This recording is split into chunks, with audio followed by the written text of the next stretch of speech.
That night in the locker room, alone and exhausted, he cried. Not because he lost, but because he thought he wasn't as good as someone else. Life-changing insight, moment of realization. Just then, a janitor walked in, an old man with kind eyes. He looked at Rohan, sighed gently, and said something Rohan would never forget. You know, I've been cleaning this school for 22 years. I've seen hundreds of boys cry in this room, but I've also seen something else. The ones who stop crying and start understanding. Rohan looked up, confused. The janitor continued. Do you know who planted that mango tree outside? Rohan shook his head. You did. 5 years ago as part of your environment project. Today it's taller than you. It didn't try to become the oak tree next to it. It just grew into its own kind of strong. He paused. Stop comparing your season with someone else's harvest. You're not behind, you're just becoming. Transformation, gradual change in mindset.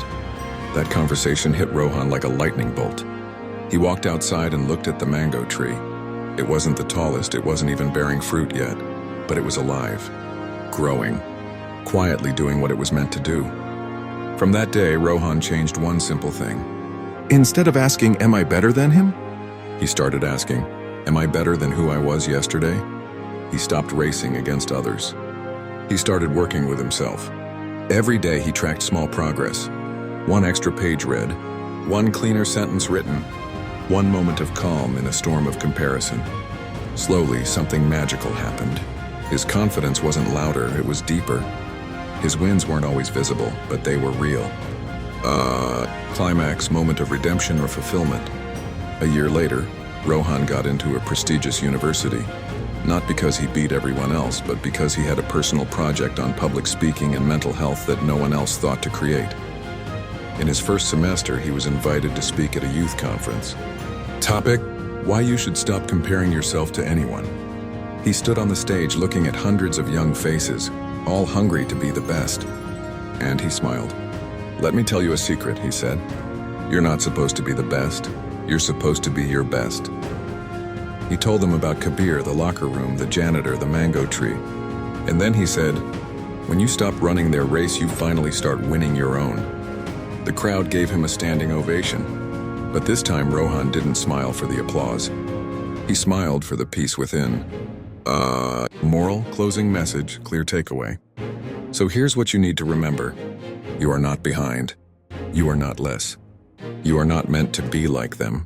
You are meant to be you. Comparison kills joy, but clarity creates freedom. If you've been feeling lost, stuck, or not enough, pause. Look around, and remember the mango tree. It never tried to be the oak. It just kept growing, and one day it bore fruit sweeter than anything else around it. Don't compare your chapter 2 with someone's chapter 10. Your story is still being written, and it's going to be incredible. Call to action, audience engagement for YouTube. If this story touched you, let me know in the comments. What's one thing you will stop comparing today? And if you know someone who needs this message, share it with them. You might just change their life. Don't forget to like, subscribe, and hit the bell icon, because more life-changing stories are on the way. Until next time, keep growing into your own kind of strong.